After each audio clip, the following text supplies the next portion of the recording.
Alright guys, we're back for round 4. And we're going to roll to get these bailed out German Panzer IIIs back in.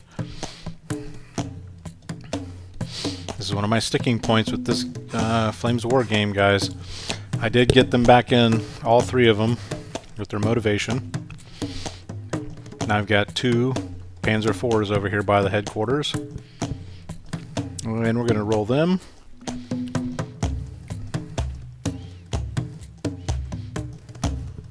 I get 1 back in, and then I double checked the card, and I made a slight mistake. Actually, both of them made their motivation test and got back in. So you'll see me here taking this other tank off here. So I got 2 Panzer IVs back in action.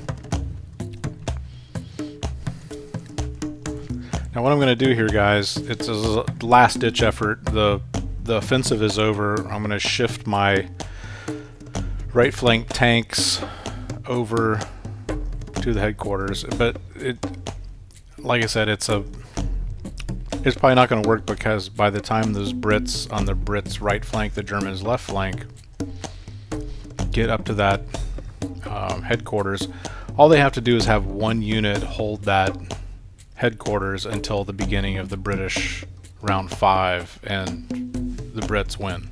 They've taken the objective. I'm going to give it a last-ditch effort here, guys. It's just with the way I set this up, I didn't have enough strength on the German left flank, and I needed a air support unit, anti-air support unit on my German left flank. That basically cost me the game. I pull back my Panzer IIIs. I pull back my Tiger. I've got the 3 Panzer IVs going to fire at the Crusaders.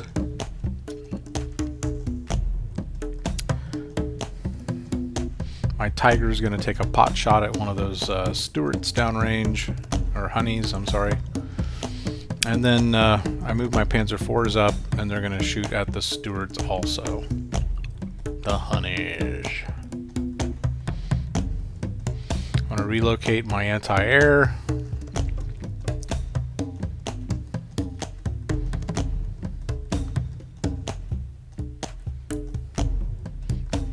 And the Tiger's going to shoot down range. He's going to get 1 pot shot.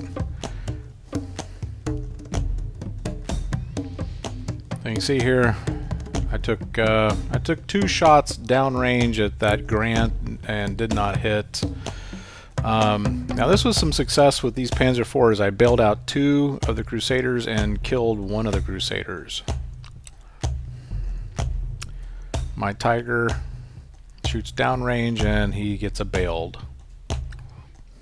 It's tough when you get that +1.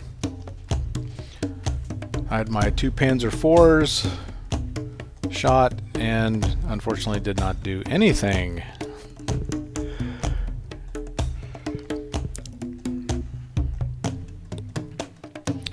Okay, the Brits are gonna start sizing things up here. First of all, I gotta get the bailed out tanks back in, which I do not with the Crusaders. And I do remount my Honey tank over there by the German headquarters. So you see me taking the marker off there.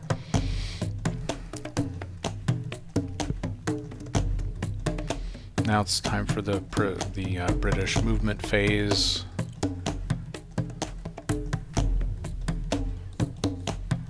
Checking out my movement values, also my tactical moves. I'm going to definitely move some of my Grants there on that British right flank over to engage those 2 Panzer IVs by the headquarters. So they've moved a tactical move of 10 inches, which means, excuse me, that they can fire this round. Now your tactical move is the shorter movement on your card, and it will allow you to fire that turn during your shooting phase. And here we go. This is the clincher. This is basically going to seal the fate of the Germans And this is the strength of the British guys. If you're getting into mid-war and you're looking at buying a British army, this is their big strength, is the speed in which they move. As I stated in the last turn, these Stuarts can move 18 inches, or these honeys can move 16 inches, 18 inches, I'm sorry, in one move. Now that's not tactical, they can't fire, but they can. You see what they're doing right here, they're seizing an objective, which is within 6 inches of the objective. Now moving up all of the transports to their full movement, and now out come the British Motor Company troops en masse. And it's just over at this point. You've got the honeys, you've got Grants, you've got all these troops, and all they have to do is get up within 6 to 8 inches of that headquarters until the beginning of their next movement phase, and they have won the game. So this is what is fun about objective games, guys. And then you can also fight games where you don't have any objective. It's literally going to come down to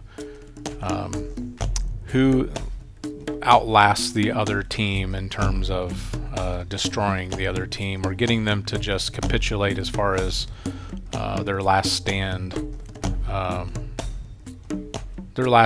rules, where the unit is destroyed or taken off the board. And you could basically call that, like we did back in the old Xbox days of Call of Duty, what do we call it? Free-for-all. You can certainly have a free-for-all. I personally like to do objective games where there are objectives and there's kind of a scenario and some kind of a background to the game.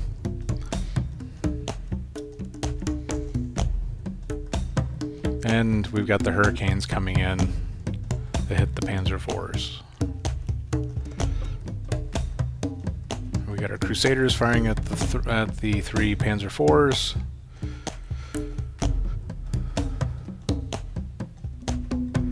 And of course, I'm going to move up my Grants on the British left flank. They're going to hide behind that oases or the palm grove.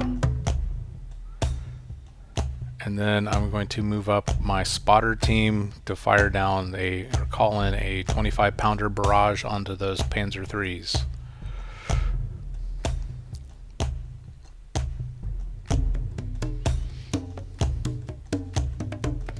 And that about does it for the Germans, I think, guys. I just can't get enough move from the German right flank. So the 25-pounders, they did call in a airstrike on the second range-in attempt, but there was no successful hits. We had 4 shots from the Crusaders, no successful hits. Well, there were some hits, but no penetration. And the Hurricanes bailed out one of the Panzer IVs. We had 4 total shots at that remaining Panzer IV. There were some hits but no penetrations, and you can see my mass of British troops.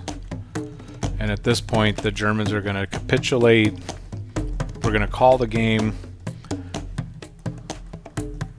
I show you the layout of the final stretch of the battle, and we are going to reset the board for a German versus American battle. Stay tuned, guys. Thanks for watching.